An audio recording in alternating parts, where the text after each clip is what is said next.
Le bip rythmique et synthétique du moniteur cardiaque était le seul son dans la chambre d'hôpital stérile, un métronome comptant les derniers instants de la vie de mon grand-père.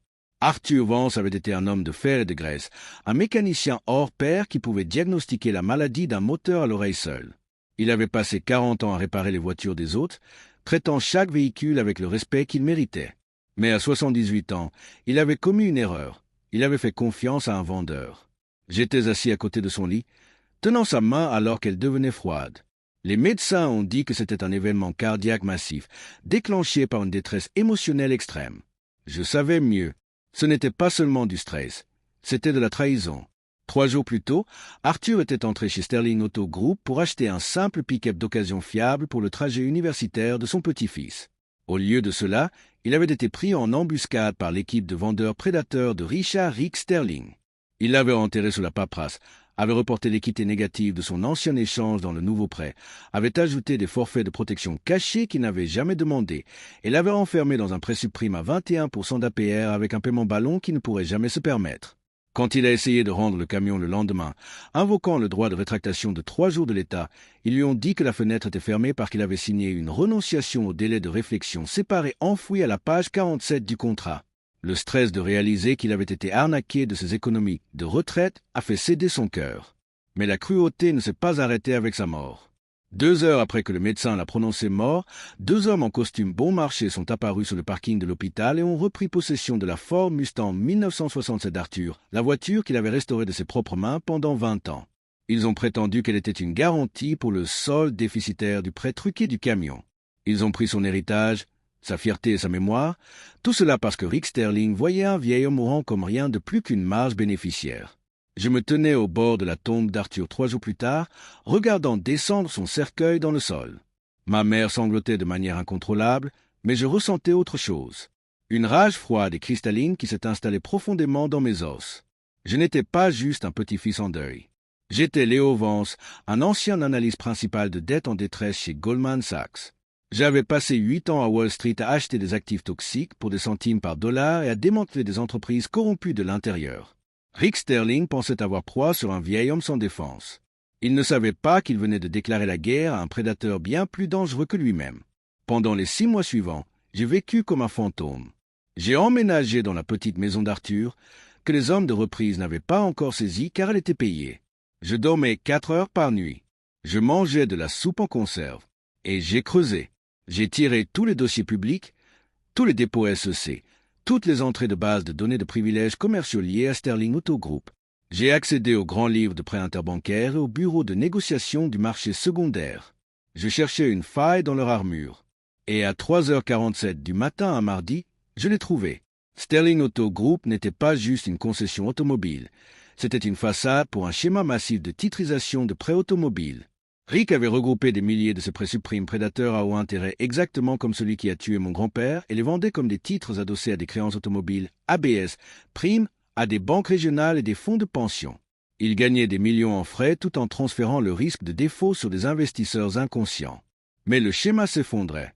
Le taux de défaut sur son portefeuille de prêts avait grimpé en flèche à 38%, bien au-dessus du seuil de 12% autorisé dans le prospectus. Le portefeuille de près de 50 millions de dollars était complètement toxique. Les obligations se hainent, négociées à des prix de vente forcés, et la banque régionale qui détenait la majorité de la dette désespérait de s'en débarrasser avant que son audit trimestriel n'expose la fraude. C'était ma fenêtre.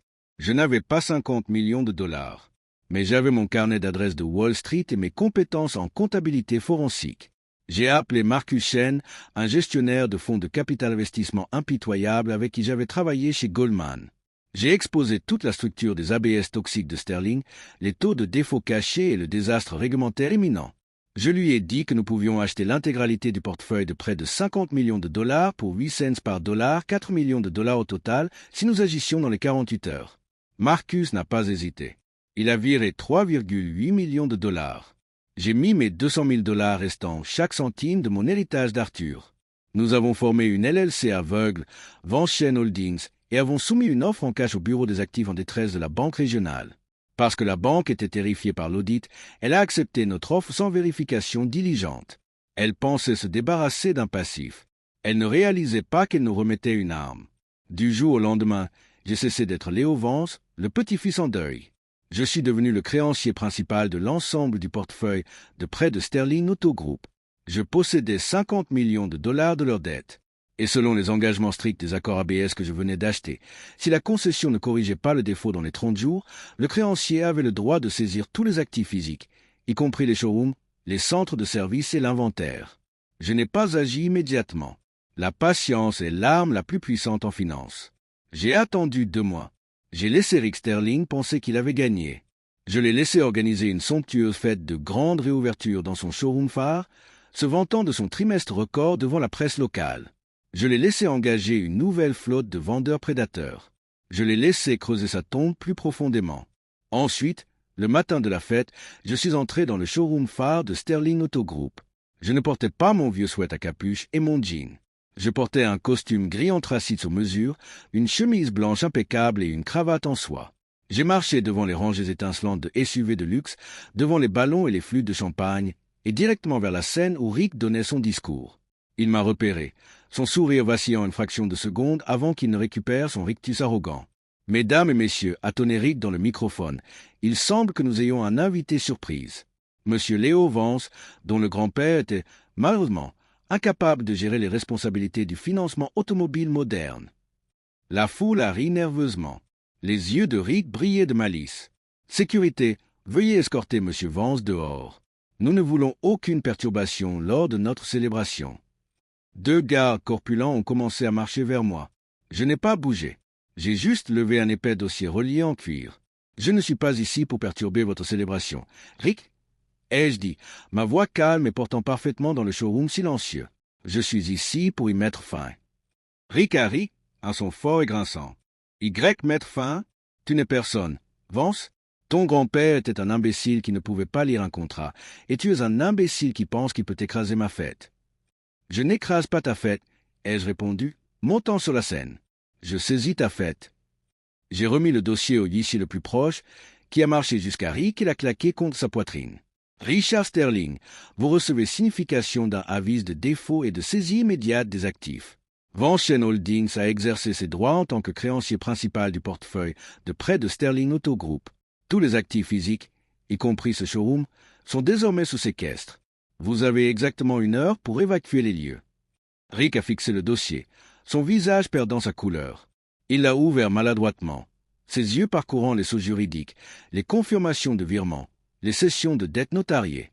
Ses mains ont commencé à trembler violemment. « C'est impossible, » a-t-il bégayé, sa voix à peine un chuchotement. « Tu n'as pas 50 millions de dollars. Tu es le petit-fils d'un mécanicien. » « Je suis un analyste de dette en détresse, » l'ai-je corrigé, ma voix tombant à un registre autoritaire et glacial. « Et j'ai acheté ton portefeuille de prêts toxiques pour 4 millions de dollars. 8 cents par dollar, Rick. Tu as vendu ton âme pour des centimes, et maintenant je la possède. » La foule a éclaté en chuchotements paniqués. Les investisseurs de Rick sortaient déjà leur téléphone, textant furieusement leurs avocats. Le cours de son action allait à 0 avant même que le champagne ne perd ses bulles. « Tu ne peux pas faire ça !» a crié Rick, son visage devenant d'un violet marbré. « Je vais te poursuivre. Je vais t'enterrer dans des litiges. »« Tu ne poursuivras personne, » ai-je dit, me penchant près de lui pour que seul il puisse entendre. « Parce que si tu le fais, la SEC découvrira tes divulgations frauduleuses d'ABS et tu iras en prison fédérale pour fraude sur les valeurs mobilières. Tu vas signer l'accord de transfert d'actifs ou j'appelle le FBI tout de suite. » Rick m'a regardé, ses yeux écarquillés de terreur. L'arrogance avait disparu, remplacée par le regard vide et brisé d'un homme qui avait tout perdu. Lentement, sa main tremblante a atteint le stylo que je lui tendais. Il a signé l'accord de transfert d'actifs. Il a signé l'ordonnance de séquestre. Il a signé son propre mandat d'arrêt professionnel. « Sors » a-t-il chuchoté, sa voix se brisant. Je me suis tourné vers la foule, mon expression calme et résolue. « Mesdames et messieurs, Sterling Auto Group est fermé. Avec effet immédiat, tous les contrats de prêt prédateurs sont annulés. Tous les véhicules repris seront retournés à leurs propriétaires, légitimes sans frais. Et ce showroom ?» J'ai fait une pause, regardant directement Rick. « Sera converti en centre automobile communautaire Arthur Vance, offrant un financement équitable et une formation mécanique gratuite pour les vétérans et les familles à faible revenu. » Les applaudissements qui ont suivi n'étaient pas polis, ils étaient tonitruants. C'était le son de la justice, longtemps attendu et enfin rendu. Rick Sterling a été escorté hors de son propre showroom par les mêmes gardes de sécurité qu'il avait engagés pour me jeter dehors. Il a tout perdu, les concessions, l'inventaire, le pantouse, la réputation. Il a été inculpé de 12 chefs d'accusation de fraude sur les valeurs mobilières et de prêts prédateurs.